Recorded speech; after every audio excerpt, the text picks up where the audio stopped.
Почтувани, добар ден. Ги следите вестите на Канал 8. Загадување на водите на реката Осојница, а од неа и Брегалница, е забележано од страна на вработените во водостопанската подружница Брегалница. За сега непознато е колкаво е нивото на загаденоста и што ја предизвикало, но се очекува надлежните инспекцијски органи да преземат соодветни мерки. Силна смрдеа и запенување на водата се забележува на горниот тек на реката Осојница во близина на мостот кон селото Пекљани Виничко. Со оглед што таа понатаму се влева во Брегалница, слична состојба е регистрирана и кај оваа река. Сомневањата дека се работи за загадување најпрвин се појавиле меѓу земјоделците кои веќе започнале да ги полнат нивите за престојната сеидба на оризот, а реагирале и до надлежните во водостопанската подружница Брегалница. Екипи на предпријатието излегле на терен за да утврдат за што се работи и заклучиле дека има оправданост во реакцијата на водокорисниците од регионот. По пријава од водокорисници во село Прибачева, нашите водари излегоа на лице место и установија дека во Прибачевскиот јаз кој што протекува покрај самото Прибачево се осеќа многу непријатна миризба и дека самата вода е заматена. Пошто излеговме и ние екипа од водостопанство, истото го тврдивме дека тоа е така.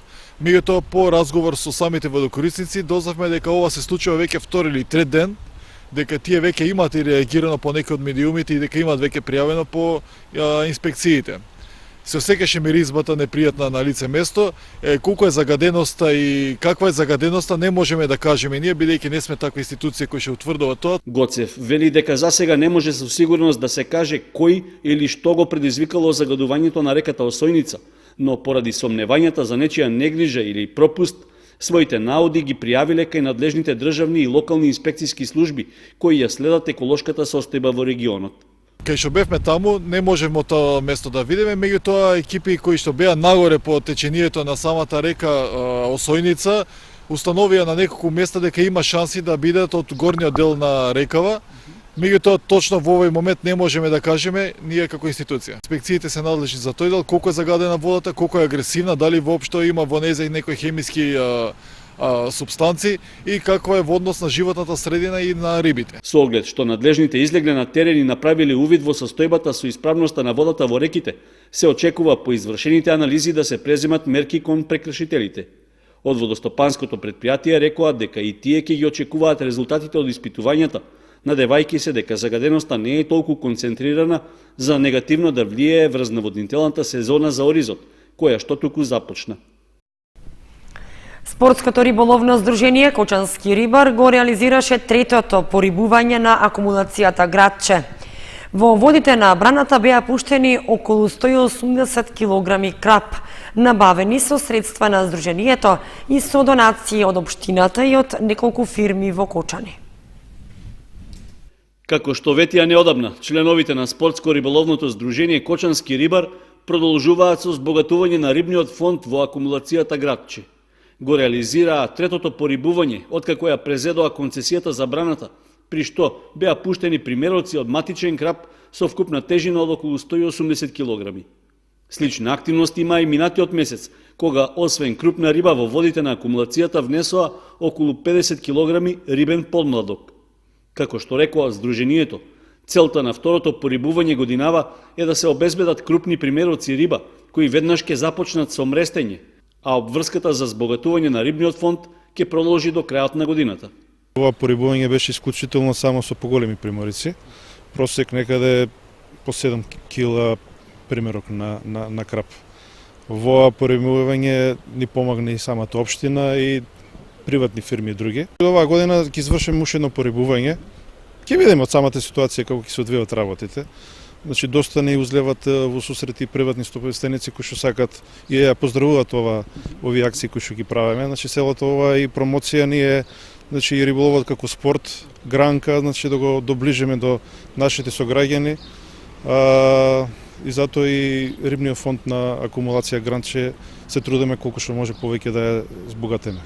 Според Димитров, наскоро ќе започне мрестењето на рибата со која претходно, а и сега беше порибена браната Градче, при што ги потсети риболовците дека законска обврска е да не се изловуваат примероците што се со тежина над 5 килограми. Доколку таква риба биде фатена, задолжително треба да се врати во водата, што барем досега како одредба главно се почитува. Секојаш постојат пропусти, али ние сме тука да ги опоменуваме.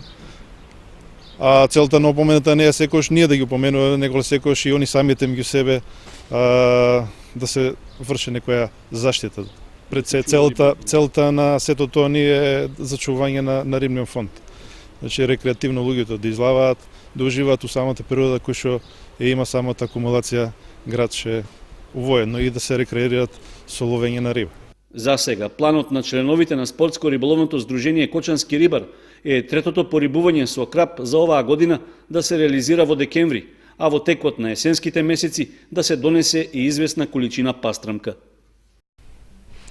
Без поголеми промени во бројот на интервенции, кочанските пожарникари ја завршиле минатата година, при што повеќе од половината биле за гасење пожар на отворен простор.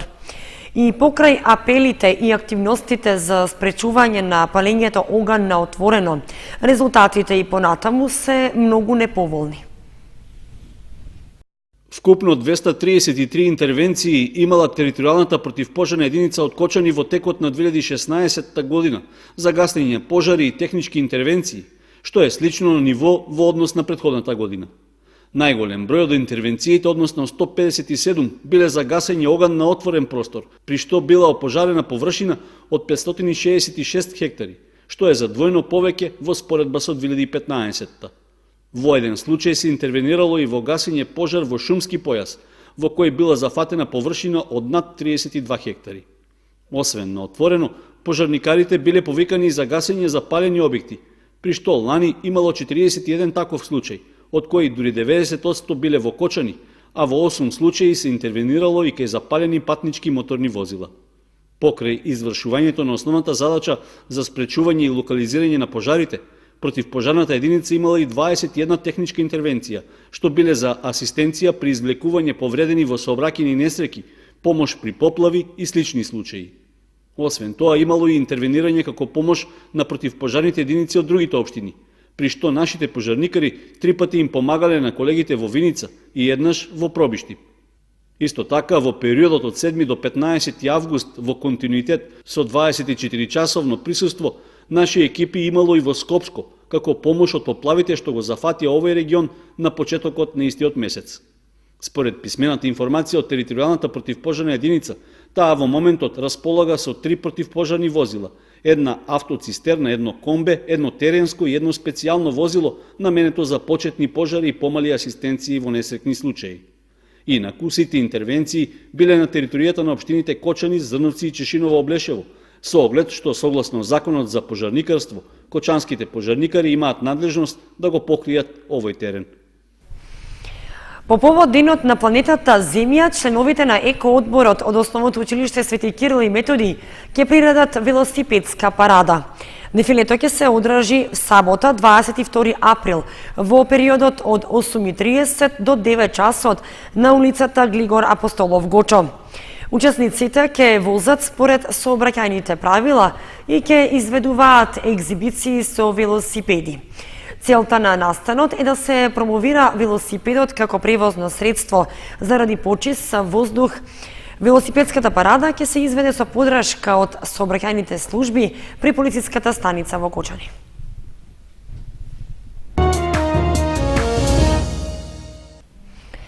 Голем црковно-народен собир се одржа на манастирот Добра вода во Оризари на денот кога се слави Источен петок Балаклија. Голем број верници се собраа да ја одадат почит на Пресвета Богородица, на која е посветен манастирот. Со литургијата чиноначалствуваше владиката Иларион и свештеници од Брегалничката епархија. Со света литургија, а потоа и со голем собир се одбележа празникот Источен петок Балаклија на манастирот Добра вода во Оризари. Првиот петок по Великден секоја година во овој манастир се собираат голем број верници и се организира голем црковен собир. Со музика и песни, манастирски ручек и богата трпеза се славеше и овој празник посветен на Богородица. Со литургијата годинава чиноначалствуваше митрополитот Брегалнички Иларион со свештениците од Брегалничката епархија. Денеска празнуваме спомен на животворниот извор на Мајката Божја, кој што се наоѓа во Балаклија, местото во предградието на Цариград, односно денешен Истанбул. Уште во стари времења таму постоел животворен извор посветен на Мајката Божја, вода света од која што се лекувале многумина. И еден ден, кога тој извор бил напуштен и запустен, кога жителите веќе го запоставиле и запустиле тоа место, бидејќи знаеме со паѓањето на царството Византија во раците на иноверните, на муслиманите, многу храмови се разрушени и погубени, а пак многу свети места уништени.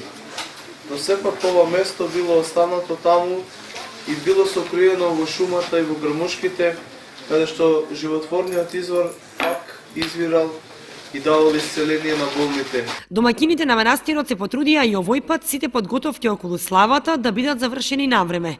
Направена е настрешница во кругот на манастирот со цел прибирање поголем број верници.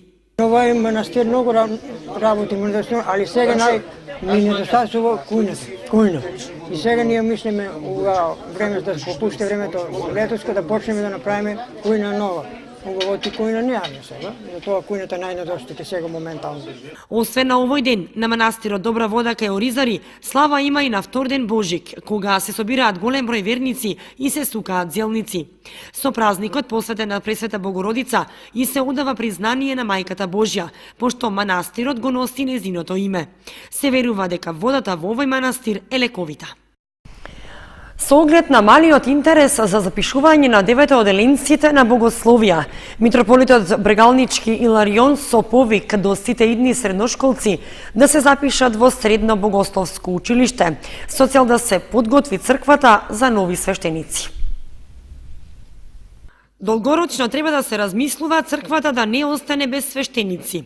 Во изминативе години мала интересот на деветоотделенците за запишување во богословско средно училиште. Со цел црквата во иднина да не се соочи со недостиг од свештеници, владиката Иларион вели дека навреме треба да се размислува на оваа тема и затоа непосредно пред уписите во средно упатува повик до сите заинтересирани деветоотделенци да се запишат во средното богословско училиште со цел да се подготват за идни свештеници.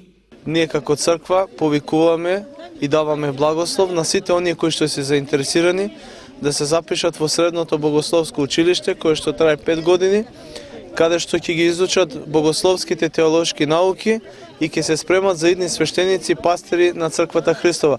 Сите заинтересирани кои ќе бидат за да се запишат во средното богословско училиште, може да се обратат и да се јават во митрополијата за да се договориме како понатаму.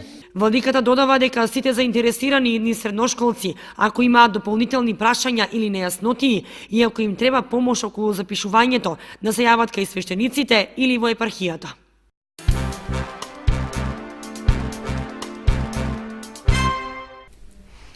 Со читање пораки и прогласување на најуспешните читатели во библиотеката Искра беше одбележан Денот на книгата и авторското право. Беше промовирана и книгата 50 години литературен клуб Копнеш. Во библиотеката Искра беше одбележан Денот на книгата и авторското право 23 април. Пред присутните читатели и членови, библиотекарите Илија Захариев и Магдалена Кочовска-Салтирова ги прочитаа пораките за годинешното празнување. Светската порака од Ирена Бокова од УНЕСКО, како и македонската порака од Иван Джапаровски. На свеченоста беа прогласени и најдобрите читатели за минатата година по категории. Во категоријата деца и младинци најуспешен читател беше прогласена Сандра Костадинова со 68 прочитани книги, додека во категоријата за возрастни наградата и припадна на Наталија Тодосиева со прочитани 176 книги. Литературниот клуб Копнеш од Кочани годинава го објавува своето најново поетско издание, поетскиот алманах, посветен на 50 годишнината од работењето на клубот.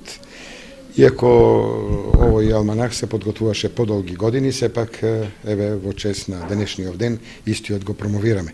Во него се содржани некаде околу 60 автори кои твореле во изминативе 50 на години.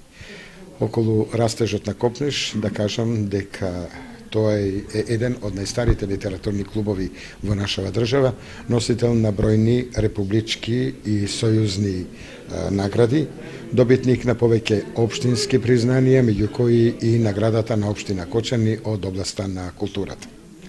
До сега литературниот клуб Копнеш објавил 3 поетски алманаси, а во него членуваат и членови кои ги објавиле своите први поетски објави во рамките на литературниот клуб.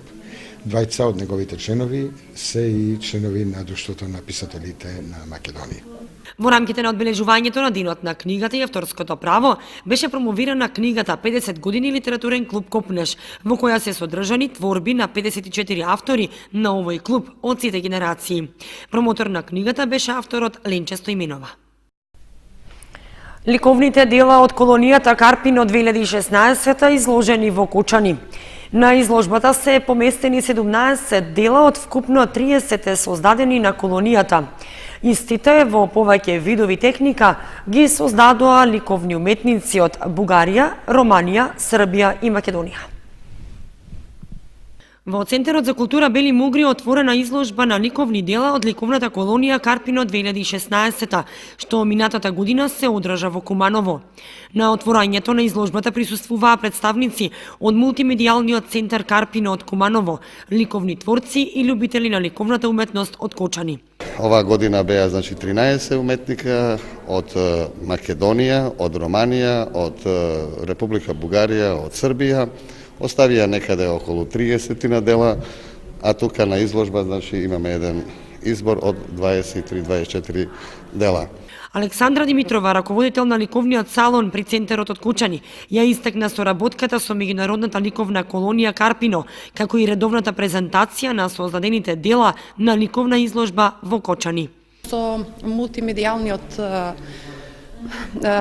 мултимедијалното здружение Карпино имаме континуирана соработка, како со председателот, така и со уметничкиот раководител на оваа меѓународна ликовна колонија, која што е 14 поред, како што каже и председателот. Нашата соработка и понатаму продолжува.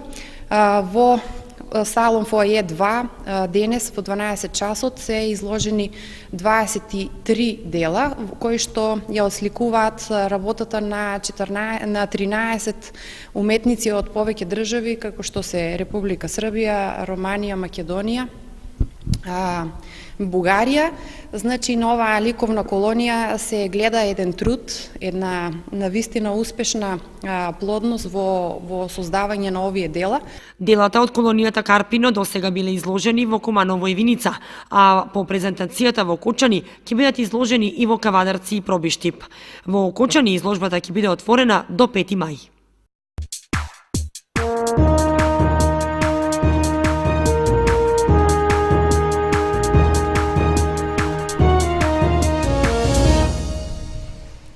Следува информацијата од спортот.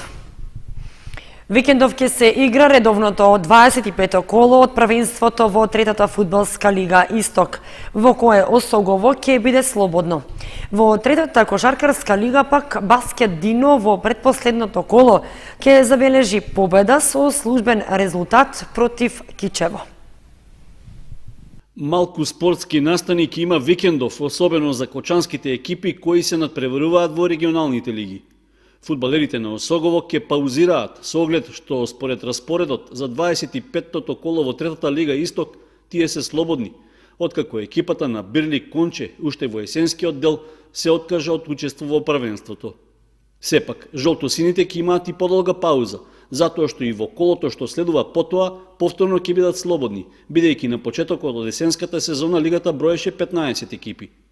Како и да е, двонеделниот одмор ќе биде добреден за играчите, кои по 9 победи во низа во пролетниот дел сигурно го држат третото место на табелата. Со освоените 54 бода досега, екипата може мирно да ја очекува завршницата на сезоната, со оглед што следен противник на стадионот во Виница ќе биде последно пласираната Слога 1934, а потоа на домашен терен Осогово ќе ја дочека Каменица Саса, единствениот тим што има некакви теоретски шанси да го загрози пласманот. Ако успешно се поминат овие две пречки, тогаш кочанскиот третолигаш може да смета дека со едната нога е член на реформираната втора лига Исток, што ќе стартува од наредното првенство. Во третата кошаркарска лига пак Баскет Дино требаше да го одигра предпоследното коло во првенството против екипата на Кичево. Сепак надпревар меѓу двете екипи ке нема, со оглед што кичевчани се откажаа од учество во лигата, па нашите кошаркари со службен резултат ќе ги добијат бодовите. Во последното коло од Лига надпреварите, тие ќе гостуваат во Прилеп против екипата на Марфил. Во М12 кошаркарската лига пак, младите кошаркари на тренерот Сашо Лазаров веќе се пласираа во плей-оф завршницата, а викендов ќе паузираат. Всушност, тие ќе го очекуваат победникот од надпреварот меѓу Вардар и Црн Дрим, како нивен противник во првото коло од разигрувањето.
Почитувани, толку во ова петочно издание на вестите на Канал 8. Ви посакуваме пријатен викенд. Довидување.